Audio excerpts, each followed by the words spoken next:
Hey everyone, so I know it's been a while since I've made a video, but I've just been kind of busy, and also there wasn't a ton of new stuff with 3.16, so I honestly haven't been playing the game all that much. But now that 3.17 is in the PTU, I wanted to take a look at some of the new features, and as you can see from the title, it's quite buggy right now, so I haven't actually gotten the chance to look at everything, or even look at the stuff that I did get a chance to take a look at in all the detail that I wanted. But I just wanted to show you what it's like so far, and I'll definitely be making a follow-up once the PTU is in a more playable state.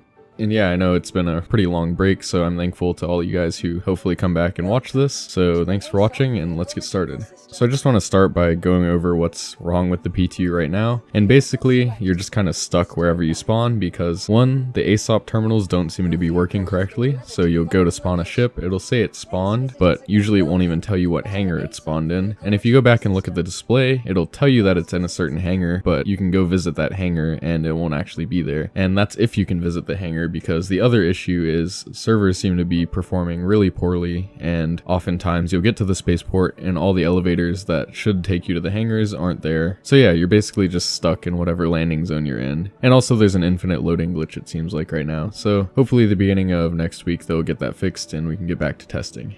Anyway, in the patches before that, it was a little bit more stable, and I did get a chance to look at a few of the things. So one of the minor changes in this patch is an update to the character head textures, and you can see that in the character customized screen here. It's not a massive change, but I do see a difference in the detail that's in the skin of these character models, and I never really spend that much time with these since it gets reset all the time anyway, but it's nice to see that the game's still being kept up to date with modern graphics, and it still looks great as usual. There are also a couple location updates in this patch, and one of the bigger ones is the new hospital that's finally in Loreville. So yeah, in 3.16, Loreville was the only major landing zone left without a hospital, but now it has one, and I was kind of worried that they were going to go with a style that looked more like the workers district in Loreville, which if you don't know is quite run down and dirty and stuff, but they actually made it look more like the central business district, so it's made all with this black stone and gold everywhere, and it all kind of looks excessively fancy. But yeah, I actually kind of like it, and especially near the medical rooms upstairs, you get this nice view of the main building in Loreville and the spaceport, so that's pretty nice. It should make those hospital trips a little bit less annoying. And then in the downstairs area, you've got your regular stuff. So you have your pharmacy where you can buy medical equipment like the paramed, medical devices, and med pens, stuff like that. You've got your insurance screens where you can set this location as your main respawn point if you've changed it to somewhere else. And then you also have the check-in screen if you're just there because you somehow got an injury that didn't immediately kill you and you're looking to go to the hospital to get that fixed up. And then also in the downstairs area, there's this hallway that leads to an executive area, and that'll be tied to the reputation system at some point. At least that's what I'm hoping. And yeah, I'm looking forward to hopefully having a bunch of little exclusive areas all over the verse tied to the reputation system that make working for one faction worth it and is a nice little bonus to doing so. Now, one pretty big gameplay feature of this patch is now you're finally able to sell items, so you're no longer stuck with a bunch of junk if you somehow acquire it. So this could be useful if you're doing a bunch of delivery or bunker missions. It'll make it worth it, at least somewhat, to pick up all that gear that you come across when you're doing those, because you can take pretty much any item that you've either bought or acquired through looting, and if you take it to the specific type of shop that would sell that item, you're able to sell it.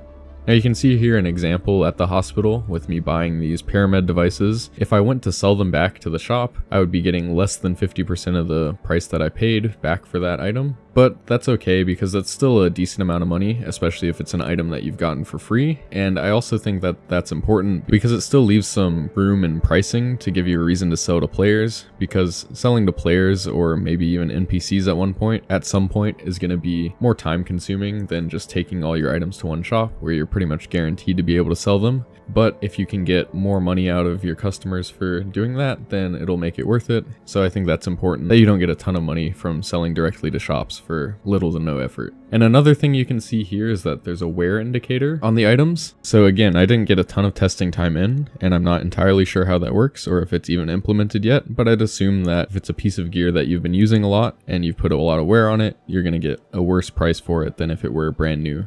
And then one last thing that's pretty important with this is that, well, it's nice to be able to sell weapons and armor and stuff like that. Those items are usually pretty inexpensive, so that's not a massive deal. But what has always been a somewhat major expense in the verse is ship components, and you're actually able to sell those as well. So that means that if you're going to upgrade a component on your ship, you can actually sell the old component now, and that kind of makes the upgrade a lot less expensive than it would have been in the past, because you would have just been stuck with that extra component, and if you didn't have a use for it, then it would just be sitting in your inventory for no reason. So yeah, now you can sell those back to the component shops, albeit for a pretty discounted price, but if you apply that towards new components, then it makes upgrading your ship a little bit more affordable. Now the biggest gameplay feature of this patch, I'd say, is refueling, and unfortunately I didn't get a chance to actually refuel anyone or be refueled by anyone, but I'll definitely be taking a look at that in my next video as soon as the PTU is in a more playable state. But from what I've heard, it basically works like docking, where you sort of request to dock to the refueling ship, be that the Starfarer or the Starfarer Gemini, and then at that point you pull up your Mobiglass as the person being refueled, and you've got a page that looks similar to what you'd find when you're at a station and you're requesting fuel there, except the prices are now set by the Starfarer captain. And the UI for this refueling page pretty much everywhere has been changed, so you can see here if you're piloting a Starfarer and you go to refuel at a station, you can actually choose how much fuel you want now, and you can choose actually how much fuel you want in each tank, which is pretty useful because refueling all 6 tanks to max is close to 40,000 Alpha UAC. Now these prices are going to vary depending on the economy in the verse at that point, and it's not entirely clear how that's going to work at the moment, but it is nice to not have to fill everything up so you don't have to take a huge risk of losing all that fuel if you know you're not going to be refueling that many people, which at the moment you probably aren't, just due to the population density of the verse. But yeah, even in this first implementation, there seems to be a little bit of depth to the gameplay already. You already have multiple fuel pumps available, or whatever you want to call them, the nozzle that dispenses the fuel. So there's the standard one, and there looks to be one that's slightly upgraded, I guess, except it requires you to switch out your tanks to ones that support that faster fueling rate, so you have to give up capacity to switch to those tanks. And yeah, there's also those tanks that I guess you would probably consider an upgrade since you can fuel customers faster, although the standard ones do give you that higher capacity. So overall, this is kind of just a novelty for now. There's not going to be many situations in Stanton where you're running out of fuel and you really need someone to come and refuel you, but now it's nice to see that if you do run out, you do have an option and you're not just stranded, and this will definitely be needed in Pyro since it's many times larger than Stanton, and in any sort of smaller craft you're gonna be a lot more reliant on having spots to refuel, and that can now be a player. And yeah, I'm hoping that the emergent gameplay that comes from this is a little bit nicer than the medical beacons and it's not just a bunch of people blowing each other up, but yeah, we'll see how that goes. Alright, now the last thing I want to get to in this video is the new ship that's coming in with this patch, and that's the Hull A. So the Hull A is the smallest of the Hull series, which goes from A to E. And even at this small size, it still carries, I believe, 64 SCU of cargo, which is a lot. That's about as much as a Freelancer, which I believe carries 66. And yeah, you can see this is a relatively small ship, and it's priced close to a starter, but it gives you that relatively high cargo capacity, and it should be a great way to get started trading as a beginner. So yeah, you can see the exterior styling is very much MISC, although it does have that slightly different canopy. That's going to be what you see on all the Hull series ships. And this is it in its retracted form, as the sort of party trick for all of the Hull series is that they retract when they don't have cargo, but when you do want to fill them up with cargo, there's a sort of spindle-like thingy between the front compartment and the rear with the engines that can hold that cargo. So before we get to the relatively small interior of the ship, I just wanted to show you what that's like when it's extended. Okay, so the button to expand the back is just over to the left of the controls, and if I press that button, you can see the rear extends out and reveals the main spindle and those, I don't know if you want to call them platforms, but the things that attach to your cargo boxes, and that's where you fit your 64 SCU of cargo. And I'll go ahead and play that closing animation for you if you want to see that. But yeah, it's very cool to finally see an example of one of these ships in the game, and I can't wait to see bigger ships like the Hull C, which is supposedly coming later this year. As for the flight performance of this thing, unladen it's not super fast, but it's not super slow either. I'd say it's still even slightly more sluggish than a Freelancer, but this is purely a cargo ship, so you can't expect too much from it. And then as for armament, it has dual gimbaled size 1s, so nothing special either. It effectively has no weapons, but I guess 2 size 1s is better than nothing. Alright, now we'll take a tour of the interior. So the cockpit is very reminiscent of any recent MISC ship. So the older stuff like the Starfare that has been in the game forever looks a little bit different, but this looks very similar to stuff like the Prospector and what we've seen of the leaks of the Hull C. And you actually have a pretty nice view for a MISC ship, although that's not saying a ton. So that was the cockpit, and then this is sort of the entryway, and this is where you're going to have most of your component access. And like pretty much every ship that they put in recently, there's actually space for all the components, and you can kind of see them in there. So that was like shield generators and stuff, and here you have coolers, and I believe these will be, this says avionics, so that'll be blades I guess at some point. And then at the rear of this main room you have your airlock, which I'll show in a second.